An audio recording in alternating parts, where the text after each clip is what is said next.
Guys,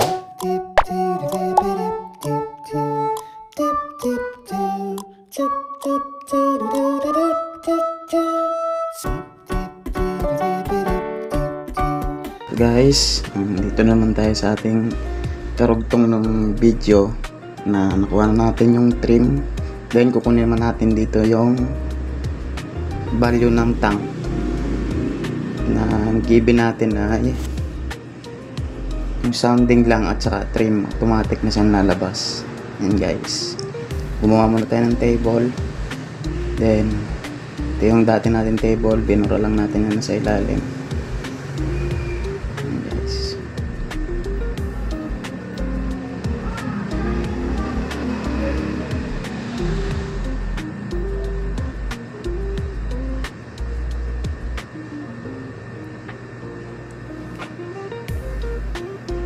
Then dito guys, kukopyahin lang natin yung mga value nya. Yan, equals nyo lang yan. Value ng 0.5 hanggang sa 3.0 na trim. I-drag nyo lang yan guys. Kukopya na yan lahat. Yan.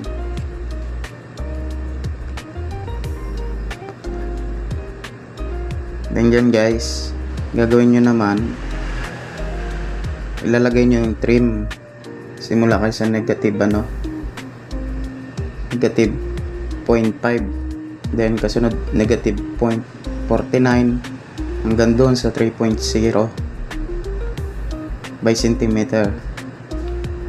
This one is by meter, pero pag ina natin yan 50 centimeter ganon. Then 49 cm, negative 49 cm. Then i-drag nyo lang ulit yung value nung trim na nakuha natin doon sa ginamit nating Excel shortcut or Excel formula.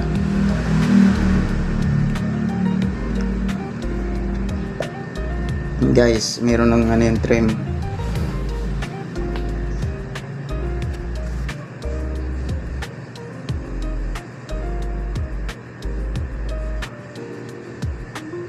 Then sa kabila, ilalagay natin din yung trim divisor 0.5 hanggang mabot siya sa 0. Then ulitin nyo lang yon 0.5 sa sunod nun. So 0, then 0.49 ulit, then until 0, then 0.49 again, then 0 hanggang mag-reach siya doon hanggang sa may baba, hanggang sa pumantay siya sa line ng yan, katulad niyan. Yan, kinulayan na natin para hindi tayo malito mamaya. Then guys, input natin yung formula sa pagkuha ng single interpolation lang yan. Yung nga pala guys, sa single interpolation lang kasi yung value ng heights natin naman siya by 1, hindi yung katulad ng by 2. Ayan, 1.22, 1.24 yon, by 2 yon. Dito ay 1.21, 22, 23. Kaya single lang, okay, makukuha na siya sa by centimeter.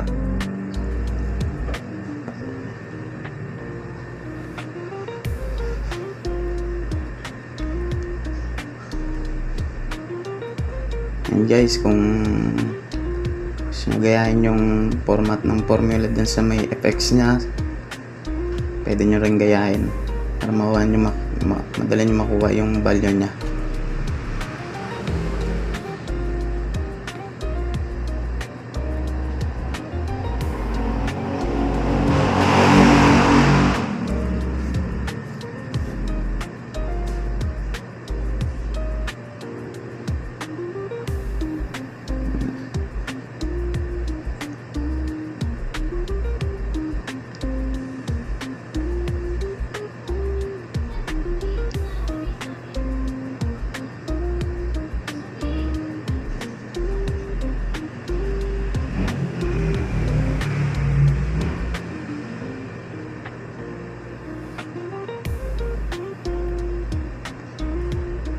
Nga pala guys, mali. Hindi pala yan trim divisor.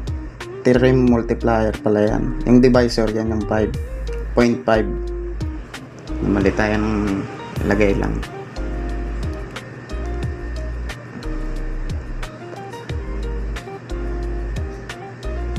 Yan, may value na siya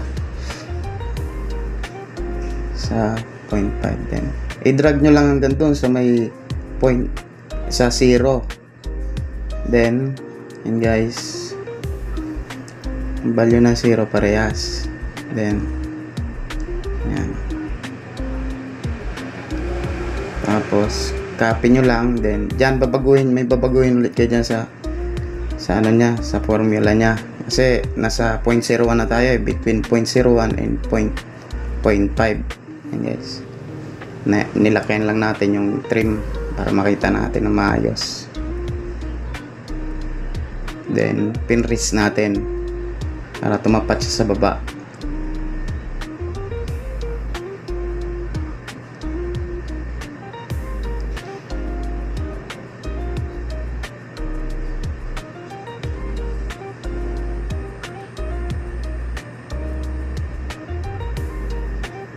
Guys, baguhin nyo na lang, babaguhin na dyan yung ano, kasi nasa 0.0, between 0.0 and 0.5 na tayo. Yun lang babaguhin nyo guys. Then dadrag nyo lang ulit yan hanggang dun sa may 0.5. 0.5 naman yung end nyan ulit. Yan, may dilaw, may marking na yan, minarkahan ko.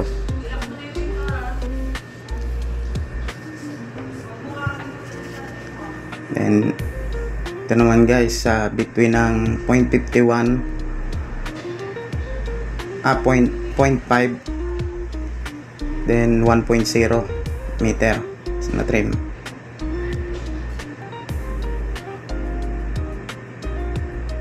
Yun lang naman, tatlong babaguhin nyo. Yun yung 0.5 minus 1.0 meter na trim, then yung ipa-plus nyo sa huli.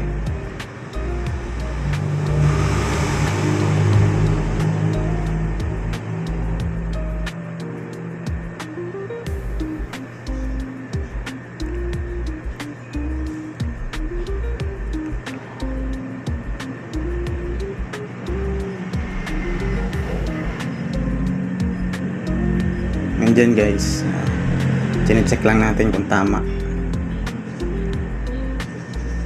Then drag nyo lang hanggang doon lang ulit sa may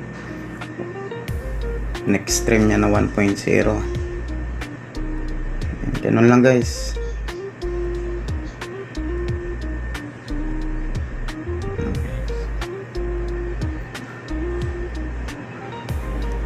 Yan, dito guys, sinorkat na natin. Doon na tayo sa between ng 2.5 hanggang 3.0, kasi pag gano'n natin medyo matagal pa pag isa-isa. Ganun lang din yun guys, basta yun lang babaguhin nyo. Yan na, between 2.5 na yan and 3.0.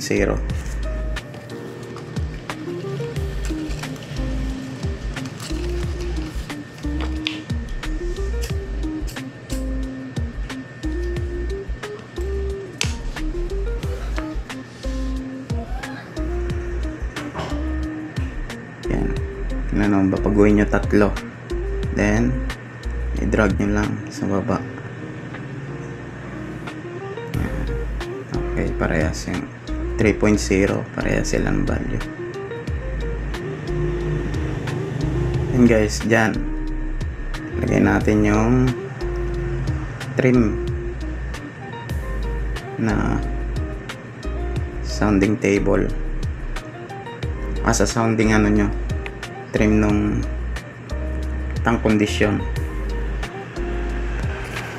Sa ilalim yan, equals yun lang guys. Tapos punta kayo dun sa kabilang sheet, then click nyo yun, then equals. So lalabas 0, wala kong value, wala tayong nilagay. Dito naman, hanapin naman natin yung value nung cubic meter. Yan, equals yun lang ulit yung guys. X lookup yun guys, yung value, stream, then yung array nya 0.5 hanggang 3.0, negative 2.5 hanggang 3.0. Then yung return na rin yung result ng cubic meter niya yung sa interpolation. And guys, may value na. Pwede na natin may lilipat doon sa kabilang sheet. Equals na lang. Yan. Yun yung sounding. So, para magbago yan dyan siya. Yan. Cubic meter. Yan.